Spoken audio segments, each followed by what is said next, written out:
Top tips for estate agents doing prospecting. Let's list them. What's your first one?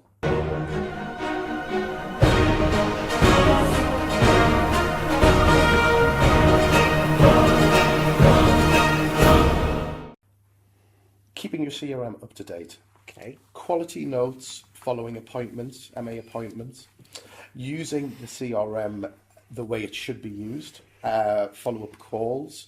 As upper management, you want to be being able to, or have the facility to report down on what your valuers stroke negs are doing day by day.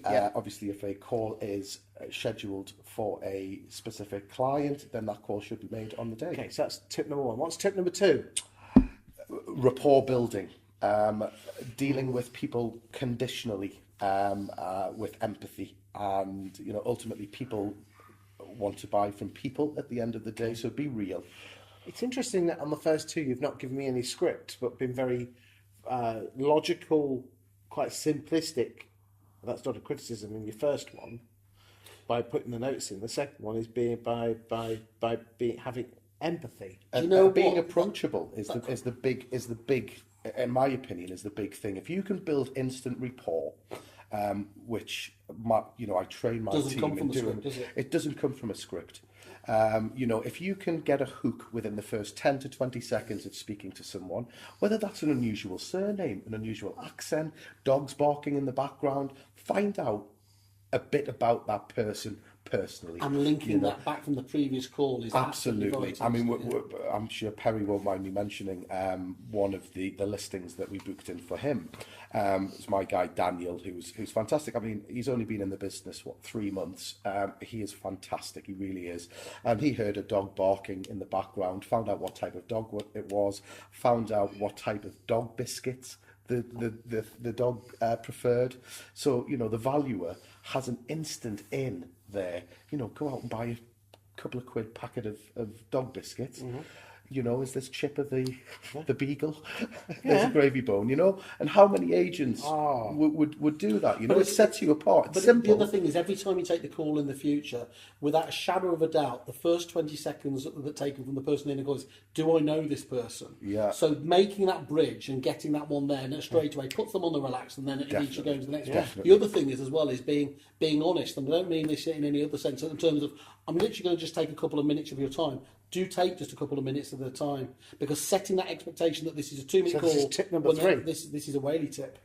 There you go. Manage expectations. Just genuinely do it. Don't keep them on the phone just because you've been having a bad morning. Been prospecting. You've had 10 written rejections. You get somebody talking to you. Don't pretend it's your mum and talk for the next half hour. Keep it relevant. Keep it down to time. The best example I can say of this is James Tosterman, for who the last 20 years has been pretty much the number one prospector over there, doing $5-6 million a year with him and his small team. And he's kind enough that he lets you actually sit in and watch his sessions. And I went along saying, I'm going to make a note of all these amazing scripts. This is in Australia. It's in Australia. Yeah. It's Marshall White, Melbourne's probably number one agency there. And he was absolutely fantastic in terms of, we were able to sit there, Richard Polferman from Northfields, Nathan Emerson from Pygate and Crone at the time, sat there and did it, and we went through, and at first I remember having a feeling of actually being a bit disappointed because there weren't any of these things there. And then the epiphany hit me. It wasn't about this. This guy had been speaking to these people for 20 years, making really, really small, going back to your point in there, noting the fact that, for example, if they'd been having work done on their house, he had his team of people noting who was having home improvements there. That I just like what you've done, actually, by the way. It looks really good now. Would you like me to come around and give you an updated value of your home? That sort of shit in terms of, as on a micro level there, and to keep that going. And he admitted himself, he's been talking to people for over 15, 20 years and hasn't won the business yet. But that's going to do. But people move every 17 years. You've got to. Do you think it's? Do you know that's why we're crap in this country? By the way, because what? People always ask why the Aussies coming over here and lecturing us. I'll tell you the reason why is because the position of a prospector agent in Australia is you can do that work for 10, 20 years because eventually the benefits will come back to you.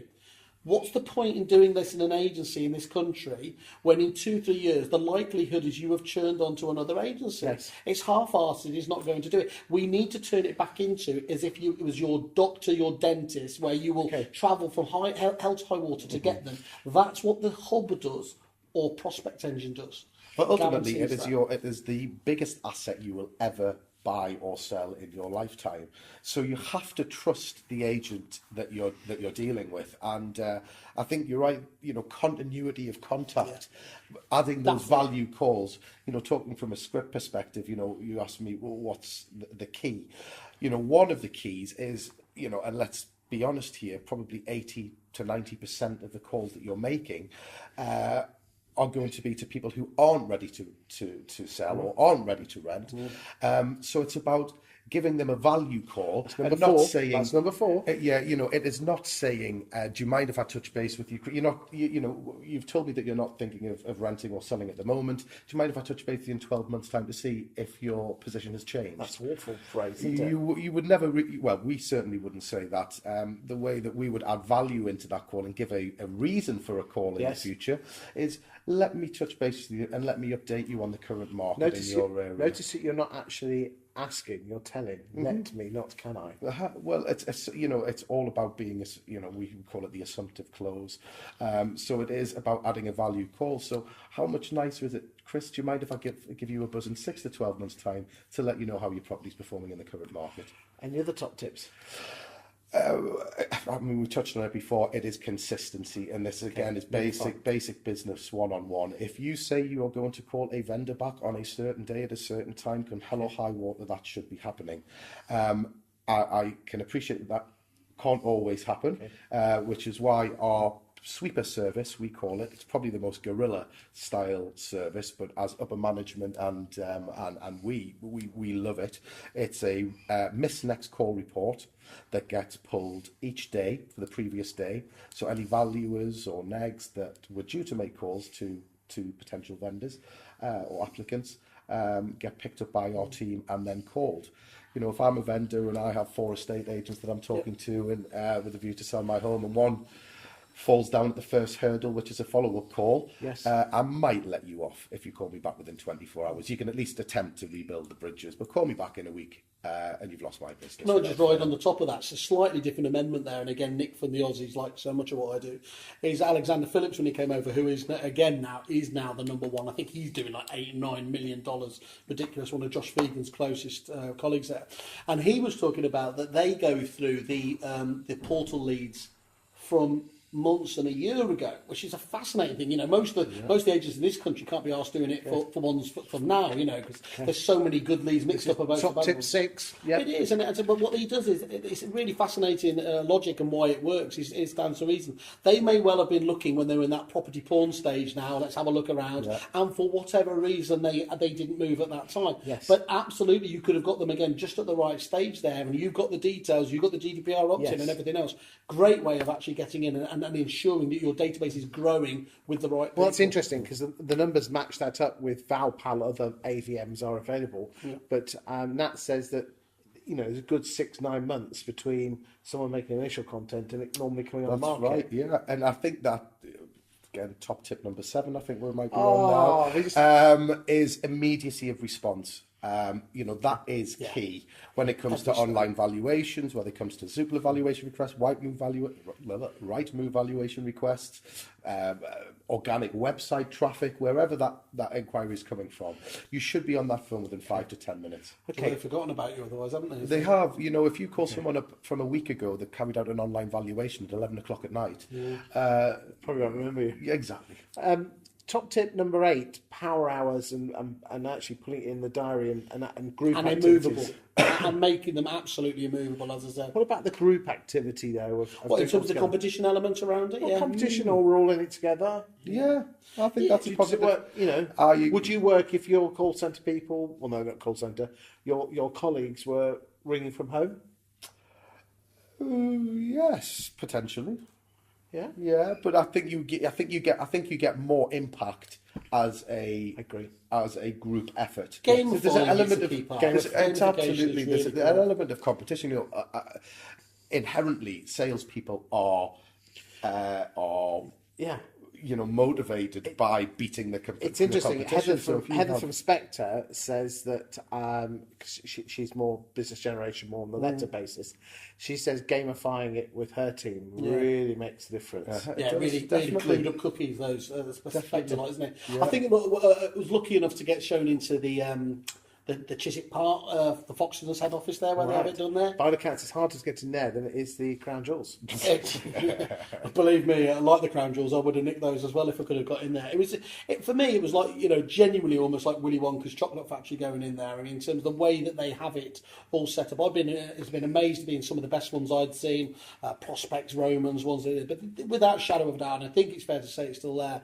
And they had turned gamification into it, and they had the wall boards with everyone there, so everyone could see who was winning in terms of telephone calls made, the actual efficiency on the back of it. But also then we were sat waiting for the person we were going to see, and suddenly they heard this huge klaxon go off, and we looked over there, and it's all the telesales guys there, and one lad marching up, proud as punch there, and there's like a plinth in the middle of here, and he works out and he smacks that there, and that's the deal done, and a load of, if I remember right, a load of confetti goes off there. Now I know they get called a cult and many other things by the ways, but I guarantee working in that team, that is going to make sure that it keeps you going at the top of your game. Absolutely amazing.